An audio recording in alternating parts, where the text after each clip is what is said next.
नमस्कार मेरे प्यारे साथियों। गुड लक की ऑनलाइन क्लासों में आप सभी का स्वागत है। और आज अपन जो एनटीपीसी के पेपर की सीरीज चला रखी थी उसी पेपर के अंदर अपन आगे दूसरा पेपर का सॉल्यूशन आज देखेंगे। और आज बहुत अच्छे अच्छे सवालों के साथ साथ जो भी कॉन्सेप्ट बनेंगे वो भी मैं आपको करवाने की कोशिश करूँगा। ठीक बात है। तो ये जो पेपर अपन सॉल्यूशन करने जा रहे हैं ये पेपर है 28/3/2016 सेकंड का। शिफ्ट सेकंड में ये पेपर हुआ था और इसी पेपर के मैं पहले ही सवाल से शुरुआत कर रहा हूँ, तो आप बड़े ध्यान से समझते जाना और चीज़ों को एक एक पकड़ते जाना। ठीक बात है। तो मैं करता हूँ। देखो, पहला ही सवाल ही चक्रवर्ती ब्याज का सवाल है कि यदि जानवी 1,25,000 रुपये 8% की दर से वार्षिक दर से ब्याज पर उधार देती है, उधार लेती है, देती नहीं है, ये ले रही है, तो 2 वर्ष के अंत में उसके द्वारा अदा की जाने वाली राशि कितनी है। देखो, शब्दों पर ध्यान दो। अदा की जाने वाली राशि आपको ज्ञात करनी है। तो अदा की जाने वाली राशि, इसका मतलब आपको मूलधन और ब्याज दोनों को मिला करके देना है। इसका मतलब जब भी मैं मूलधन और ब्याज दोनों को मिला दूं तो वो अपने आप में एक मिश्रधन बन के तैयार होती है। ठीक बात है। तो यहां से एक बात समझ में यह आई कि आखिरकार मिश्रधन क्या होता है। तो मूलधन और ब्याज को मैं जोड़ दूं तो मिश्रधन कहलाता है। तो देखो, चक्रवर्ती ब्याज का मैंने पूरे के पूरे वीडियो इसमें डाल रखे हैं। तो वहां पर मैंने समझा रखा कि जब भी ऐसा सवाल आए नॉर्मल, तो आप 8% को उठाओ।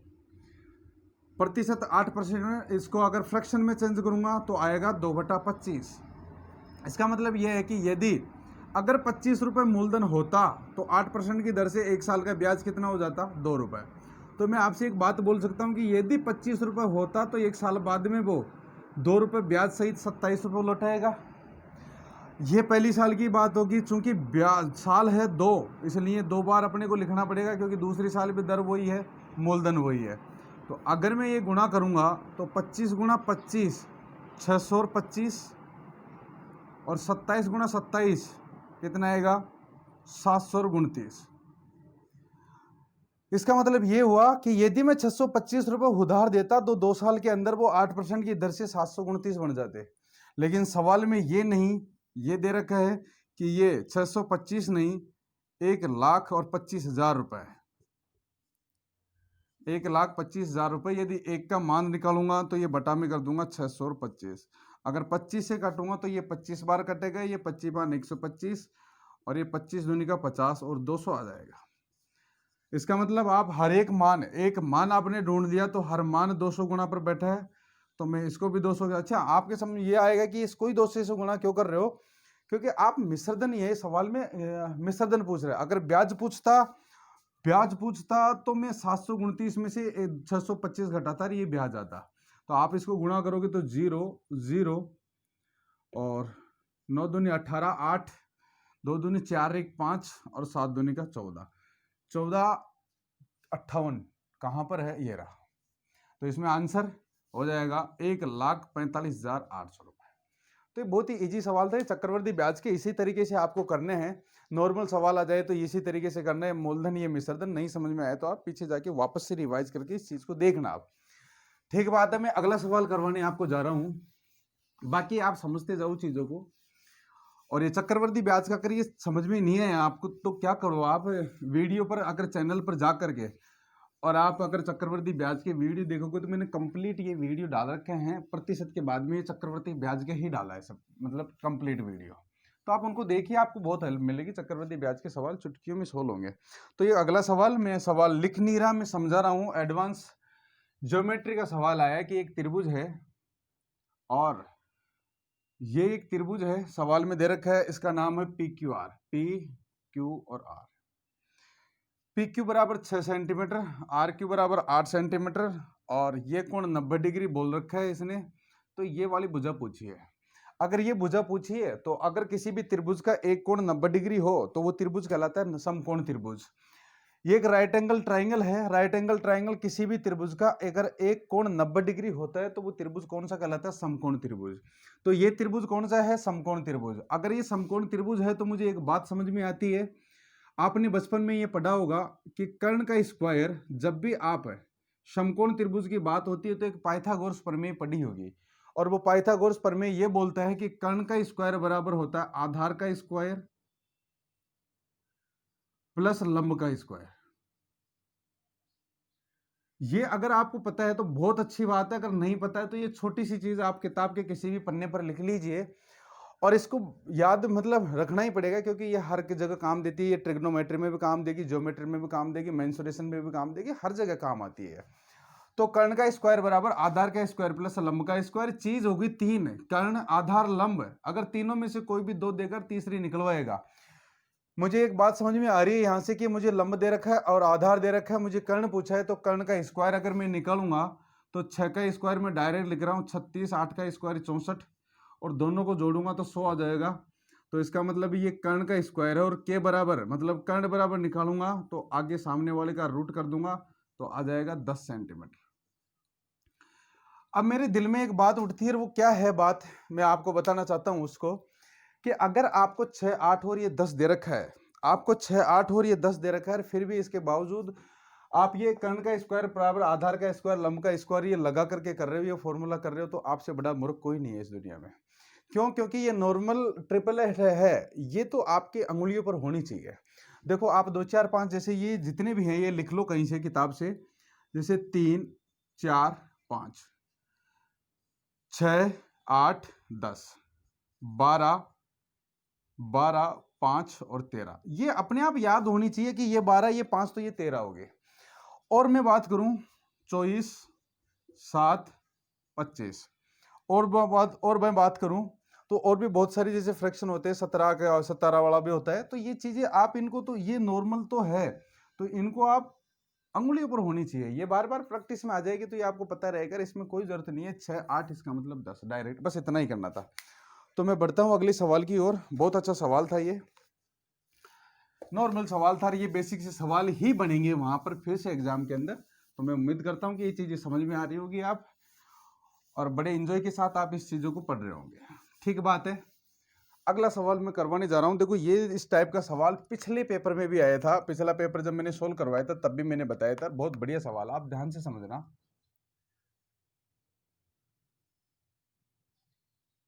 50 व्यक्तियों के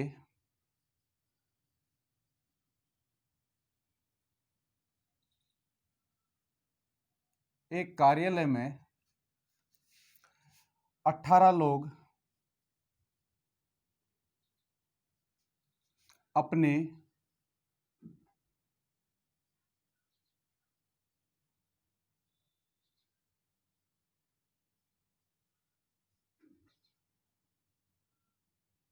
दाएं हाथ से लिख सकते हैं और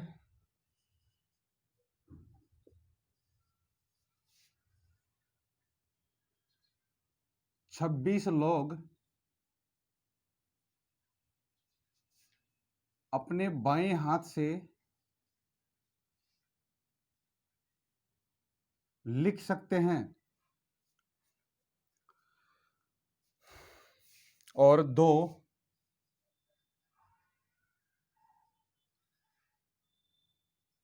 अपने दोनों हाथों से लिख सकते हैं।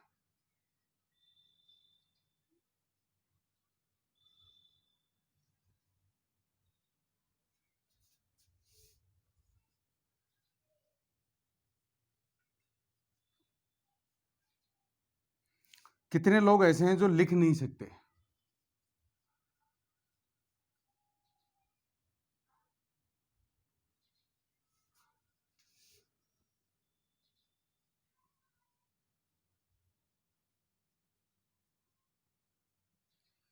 सवाल यह है, अब आप इस वीडियो को पॉज कीजिए, इसको एक बार करने की कोशिश कीजिए, क्योंकि मैंने ये ऐसा सवाल पिछली बार भी करवाया था। तो मैं समझाता हूं, देखो इस सवाल को बड़े ध्यान से समझना। सवाल ऐसा है कि कोई कार्यालय है, कोई ऑफिस है, उसके अंदर 50 व्यक्ति काम करते हैं, जिसमें से 18 लोग ऐसे हैं जो दाएं हाथ से लिखते हैं, राइट हैंडर है, और 26 लोग ऐसे हैं जो 26 लोग अपने बाएं हाथ से लिख सकते हैं और 2 अपने दोनों हाथों से लिख सकते हैं। तो कितने लोग ऐसे हैं जो लिख नहीं सकते? तो मैंने इस सवाल को ऐसा करने के लिए बोला था कि जब भी आप ऐसा सवाल करो तो आप वेन डायग्राम से करो। वेन डायग्राम का मतलब, वेन डायग्राम 2 बात हो रही है, एक दायां और बायां। अगर ये 3 की बात होती है तो मैं तीसरा बना लेता। तो अगर ये बोलूँ कि यार ये राइट हैंड वाले हैं और ये लेफ्ट हैंड वाले हैं, सवाल में बोला कि ये जितना भी एरिया है, समझो देखो ध्यान से, ये जो जितना भी एरिया है यहां से लेके ये कंप्लीट जो ये वर्त आपको दिखाई दे रहा है, ये वर्त में जो भी व्यक्ति आएगा ये राइट हैंड पर आएगा। अगर मैं इस एरिया की बात करूं कि ये जो एरिया है, इस एरिया के अंदर जो भी व्यक्ति आएगा वो लेफ्ट हैंड के अंदर आएगा। लेकिन बात मुझे एक समझ में नहीं आ रही कि जो भी ये बीच का एरिया है ये आखिरकार किस में आएगा, राइट में आएगा, लेफ्ट में आएगा। मेरे दोस्त ये दोनों में आएगा, तो इसको मैं लिख सकता हूँ राइट प्लस लेफ्ट। तो ये दोनों में आएगा, लेफ्ट में भी आएगा और राइट में भी आएगा। अब बात मुझे ये समझ में आती है, सबसे पहले आप बीच वाला भरो। दो व्यक्ति ऐसे हैं जो दोनों हाथों से लिख सकते हैं, इसका मतलब वो दो व्यक्ति इसमें आएंगे। अब बात हो रही है राइट हैंड की, तो राइट हैंड के लिए 18 लोग लिख सकते हैं, इसका मतलब 18 लोग ऐसे हैं जो इस सर्किल के अंदर अंदर आएंगे, इस सर्कल के बाहर नहीं जा सकते। तो ये दो तो पहले से आ गया, इसका मतलब ये कितने आ जाएगा इधर 16, क्योंकि 16 और 2 कितना हो गया 18। आगे मैं बात करूं तो टोटल ये लेफ्ट हैंड वाले कितने 26, 26 में से अगर 2 इधर आ गया, बात अब ये आएगी कि सर 2 को इधर भी गिन लिया, भाई वो दोनों भी गिन में आएगा, क्योंकि वो राइट हैंड से भी लिख सकते हैं, लेफ्ट हैंड से भी लिख सकते हैं। टोटल अगर काउंट हो रहा है तो वो 26 हो रहा है, तो इधर कितना आ जाएगा 24 हो जाएगा। अब बात एक बात यहां पर ये होगी क्या कि ये सवाल में पूछा है कि ऐसे कितने लोग हैं जो लिख नहीं सकते। आप मुझे ये बता सकते हो कि कार्यालय में ऐसे कितने लोग हैं जो लिख सकते हैं, वो तो आपके सामने है। तो अगर मैं पूछूं कि कितने लिख सकते हैं, तो आप बोलोगे सर 24 तो इधर है जो ओनली लेफ्ट हैंड से लिख सकते हैं, 16 ऐसे हैं जो राइट हैंड से लिख सकते हैं, और 2 ऐसे लोग हैं जो दोनों हाथों से लिख सकते हैं। इसका मतलब एक बात समझ में आती है, 50 व्यक्तियों में से ये लोग वो लोग हैं जो कहीं ना कहीं लिख सकते हैं। तो अगर मैं इनको जोड़ूंगा तो 6 4 10 और 2 12, 2 और 2 4, कितने 42 लोग ऐसे हैं कर्मचारी, 42 कार्यालय में व्यक्ति ऐसे हैं जो कि लिख सकते हैं। तो 50 में से अगर 42 लिख सकते हैं तो लिख कितने नहीं सकते, तो वो लोग होंगे 8। तो इस सवाल का आंसर कितना हो जाएगा 8। तो ये बात समझ में आई होगी आपके। अच्छा, अब यहाँ सवाल और क्या क्या पूछ सकता है, यहाँ सवाल ऐसा पूछ सकता था कि ऐसे कर्मचारी बताओ, ऐसे व्यक्ति बताओ जो केवल और केवल लेफ्ट हैंड से लिखे, जो बाएं हाथ से लिखे, तो आंसर कितना हो जाएगा मेरा 24। अगर वो ऐसे पूछे ऐसे व्यक्ति बताओ जो केवल केवल राइट हैंड से मतलब दाएं हाथ से लिखे, तो आंसर हो जाएगा मेरा 16। समझ पा रहे हो बात को। तो कितने नहीं लिख सकते, तो 8। 8 कैसे आया, लिख कितने सकते हैं, तो मैंने 42 निकाल दिया। इसका मतलब 50 अगर टोटल है उसमें से 42 लिख सकते हैं, तो लिख कितने नहीं सकते, 8 नहीं लिख सकते। तो ये बात समझ में आई होगी।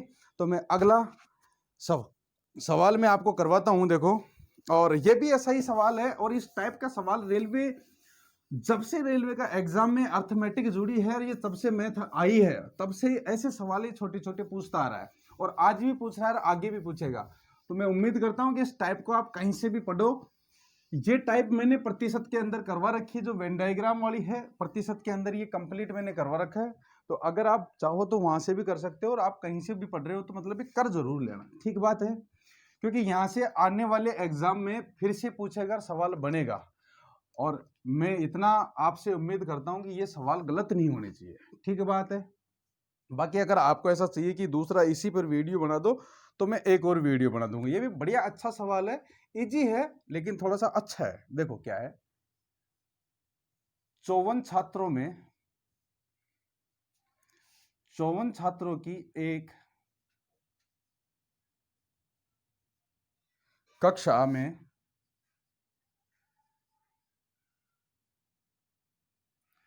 24 छात्र दूध पीते हैं,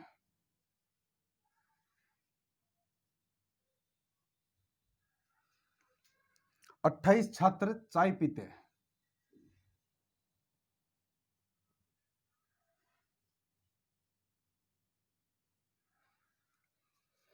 और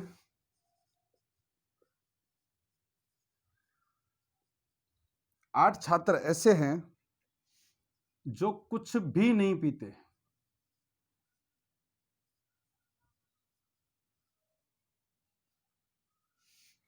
कुछ भी नहीं पीते हैं। मालूम करो या फिर ज्ञात करो कि कितने छात्र दूध व चाय दोनों पीते हैं।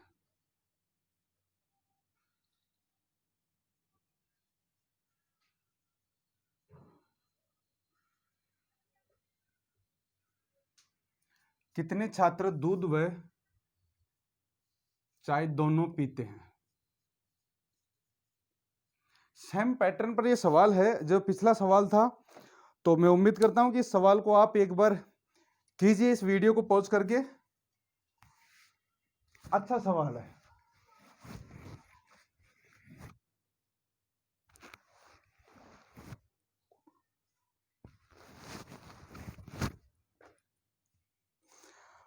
तो देखो, मैं उम्मीद करता हूं कि आपने करने की कोशिश की होगी, और नहीं की है तो देखो मैं बता दूं आपको, मैं करता हूं इस सवाल को, बड़े ध्यान से समझना। देखो, मैं सवाल पढ़ता हूं और आप सवाल की लैंग्वेज पर ध्यान देना, मैं जो शब्द बोलूं उस पर ध्यान देना। सवाल देखो क्या है, 54 छात्रों की एक क्लास है, एक क्लासरूम है, उसके अंदर स्टूडेंट है 54। अगर ये 54 छात्र है तो जिसमें 24 छात्र ऐसे हैं जो दूध पीते हैं, ठीक बात समझ में आ गई मेरे। 28 छात्र ऐसे हैं जो चाय पीते हैं, बिल्कुल राइट बात है। आगे ये बोल रहा है कि 8 छात्र ऐसे हैं जो कुछ भी नहीं पीते। मालूम करें कि कितने छात्र ऐसे हैं जो दूध और चाय दोनों पीते हैं।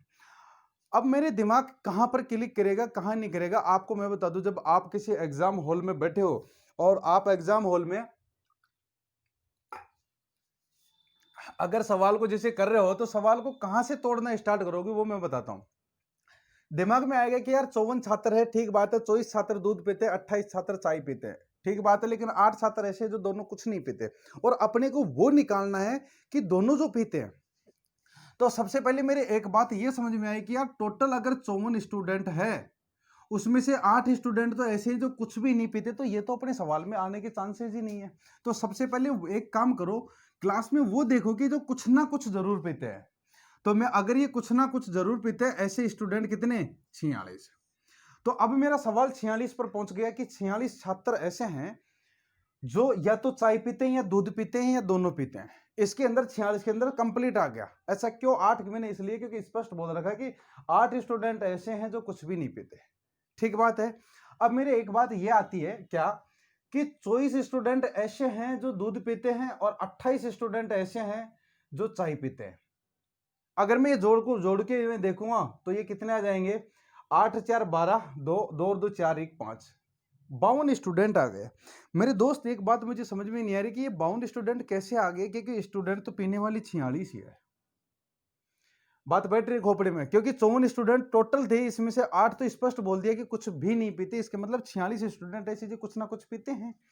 जब मैंने दोनों को जोड़ा कि 24 स्टूडेंट ऐसे हैं जो दूध पीते, 28 छात्र ऐसे हैं जो चाय पीते हैं, टोटल जोड़ा तो मैंने 52 आ गया। मुझे समझ में नहीं आ रहा कि 52 आ कैसे गए। ये इसलिए आ गए क्योंकि इनके अंदर वो भी काउंट हो गए जो दूध और चाय दोनों पीते हैं। बात समझ रहे हो आप। तो अगर देखो दूध और चाय दोनों पीते हैं तो वो कहीं ना कहीं 2 बार ऐड हो चुके, 2 बार ऐड हो चुके। तो अगर मैं इसमें से ये 46 घटा दूंगा तो ये 2 बार ऐड होने वाले वही स्टूडेंट होंगे जो दोनों पीते हैं। बात समझ रहे हो।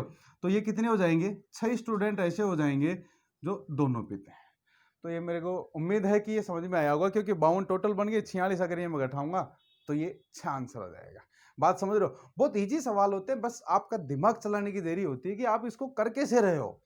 आप सोचने के ऊपर डिपेंड करता है कि आप अगर इजी तरीके से सोचते हो तो अपने आप इजी हो जाएगा। बाद बाकी आप सब जानते हो इस चीज को कि कैसे होगा, ठीक बात है। समझो, मैं अगला सवाल करवाने जा रहा हूं, टाइम स्पीड एंड डिस्टेंस। देखो पिछले जो पेपर और इस पेपर में मैं देख रहा हूं कि पैटर्न बिल्कुल सेम पूछा गया। पैटर्न का मतलब यह है कि अगर इस वेन डायग्राम वाली सवाल मतलब टॉपिक से सवाल उठाया तो उठाया इसने, टाइम स्पीड एंड डिस्टेंस से सवाल उठाया है तो बिल्कुल उठाया ही है। तो देखो मैं सवाल लिखवाने जा रहा हूं। आपका चौथा सवाल, एक साइकिल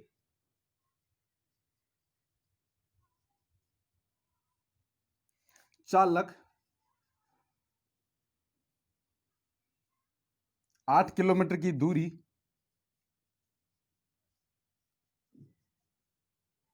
15 किलोमीटर प्रति घंटा से तथा 4 किलोमीटर की दूरी 4 किलोमीटर की दूरी 20 किलोमीटर प्रति घंटा से प्रति घंटा की चाल से चलाता है।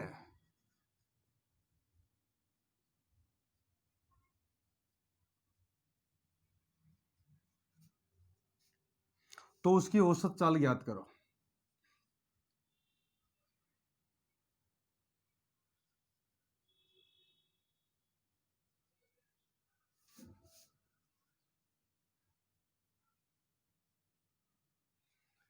बढ़िया, अच्छा सवाल है। और ये औसत वाला सवाल हर टॉपिक में अंदर आता है।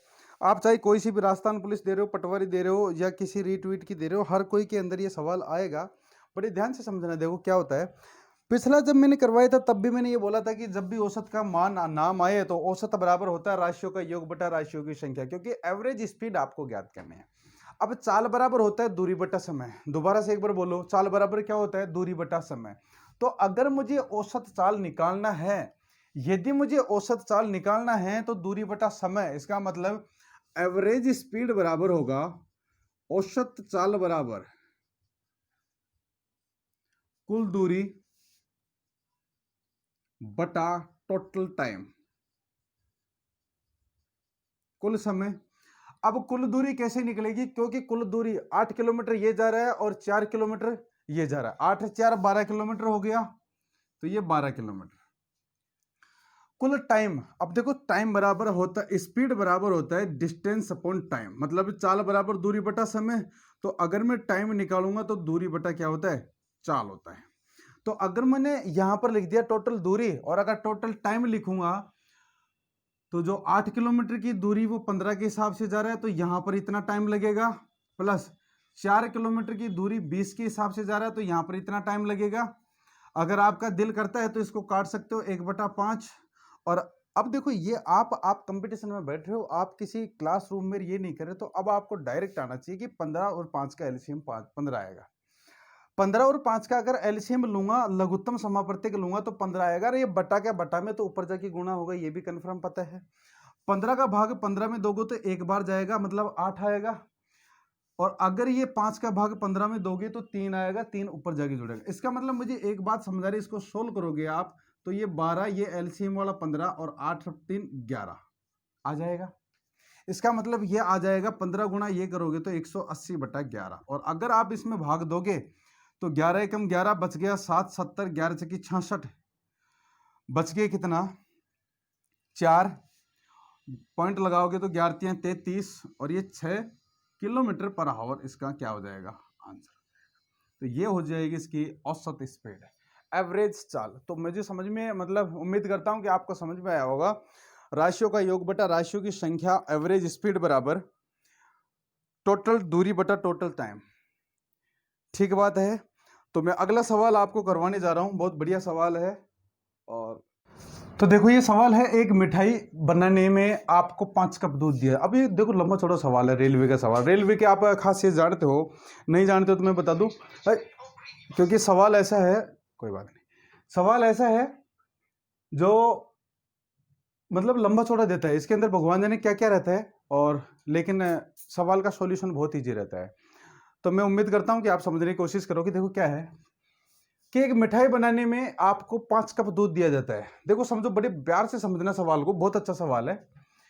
आपको 5 कप दूध और 3 कप चीनी की आवश्यकता होती है। ये 3 दूध और 3 कप चीनी दिखाई नहीं दे रहा होगा, लेकिन मैं बोल रहा हूं आपको 5 कप तो दूध दिया जाता है और 3 कप चीनी दिया जाती है। ठीक बात है। आपको दूध, मतलब चाय बनाने के लिए 5 कप तो दूध और 3 कप चीनी की आवश्यकता होती है।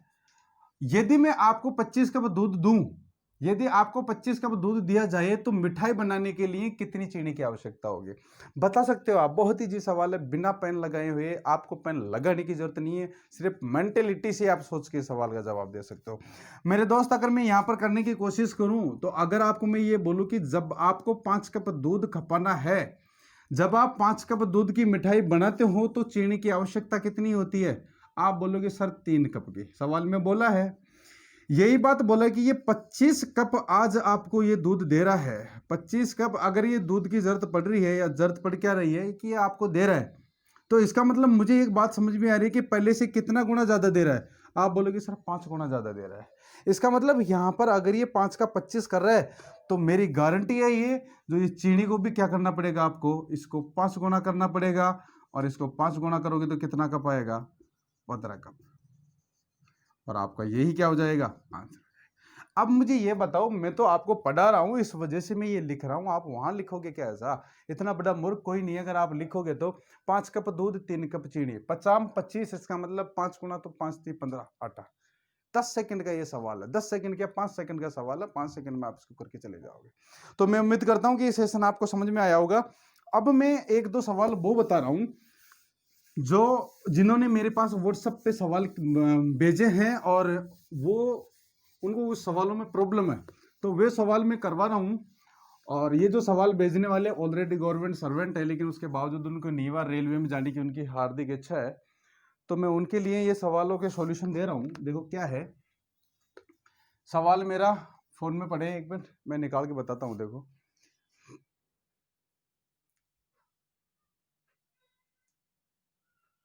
देखो सवाल ऐसा है जो उन्होंने भेजा था, और मैं 1 मिनट में निकाल देता हूं उनको क्या है।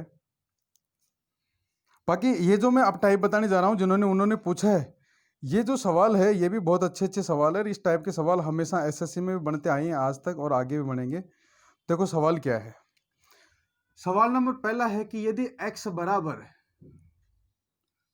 14 प्लस 8 रूट 3, यदि x बराबर 14 प्लस 8 रूट 3 है तो रूट x का मान ज्ञात करो। बड़ा अच्छा सवाल है, एसएससी में भी ये सवाल पूछा जाता है, रेलवे के अंदर भी ये सवाल पूछा जाता है। तो इन सवालों को देखो मैं बताता हूं क्या है सवाल।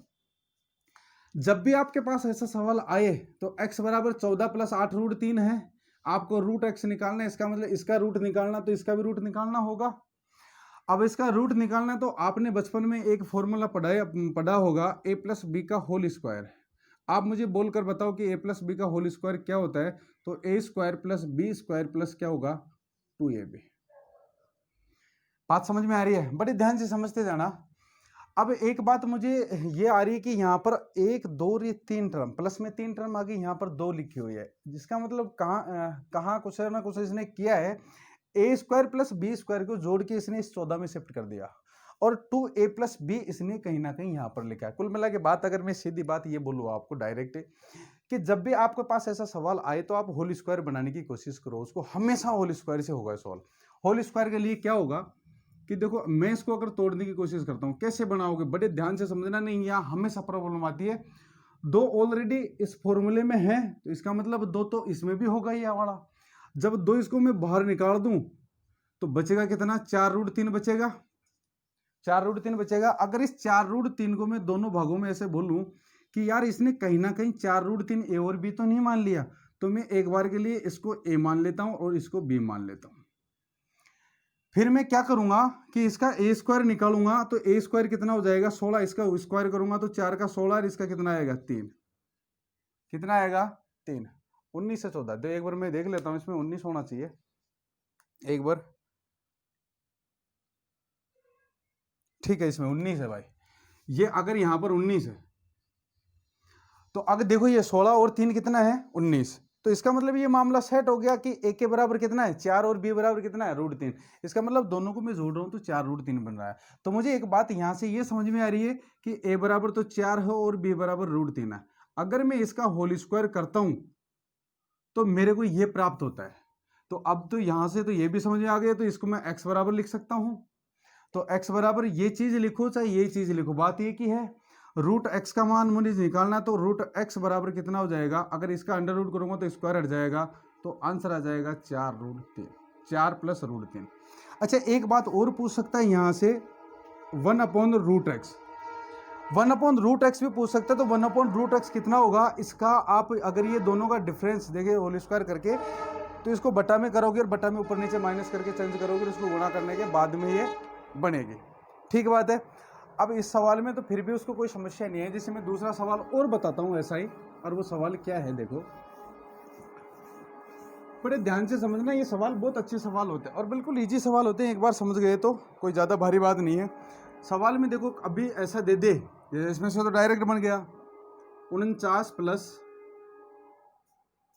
8 रूट 3, 49 प्लस 8 रूट 3 है, तो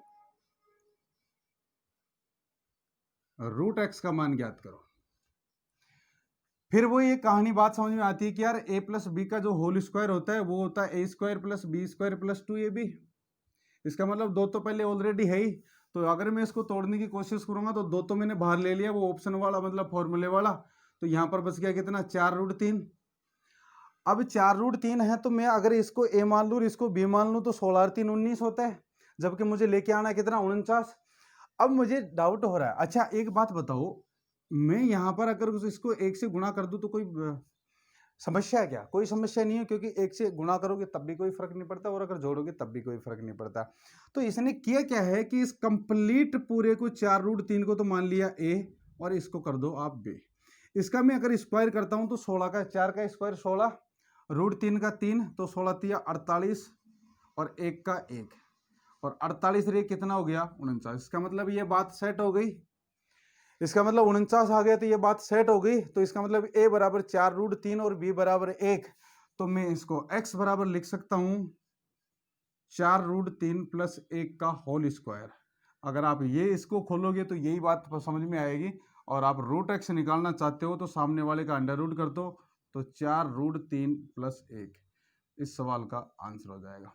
तो मैं उम्मीद करता हूं कि आपको भी समझ में आएगा, उसके साथ साथ ये आपके भी दिमाग में बैठे होगे बात, और ये काम की चीज़ है, इसको आप बार बार रिवीजन कीजिए और इसके अकॉर्डिंग अब 2 4 5 सवाल आपकी कोई सी भी किताब उठा लीजिए, उन सवालों को कीजिए। बाकी आप ये किताब आप ये भी ले सकते हो, कोई भी किताब ले सकते हो, मेरे किताब का कोई प्रमोशन करने का ऐसा नहीं है कि ये किताब अच्छी है, सभी में ये सवाल सेम से रहते हैं, बिल्कुल वही पेपर है। आप प्रीवियस उठा लो, चाहे नेट पर सर्च मार के PDF निकाल लो, इन सवालों को आप सोल्व करो। कोई भी अगर आपको समस्या आती है तो नो डाउट आप मुझे भेज सकते हो कमेंट में लिख करके, या फिर इधर उधर आप कुछ कहीं से भी भेज सकते हो, तो मैं ये चीज़ आपको सोल्व आउट करूँगा हर सवाल हर वीडियो के बाद में। तो मिलता हूँ फिर मैं अगले सवाल अगले वीडियो के साथ, जो इसी के टॉप मतलब जो ये पेपर है इसी के अगले सवाल में करवाऊँगा। तो धन्यवाद, पढ़िए आराम से, मस्त रहिए और बिंदास रहिए, खुश रहिए। ठीक है भाई।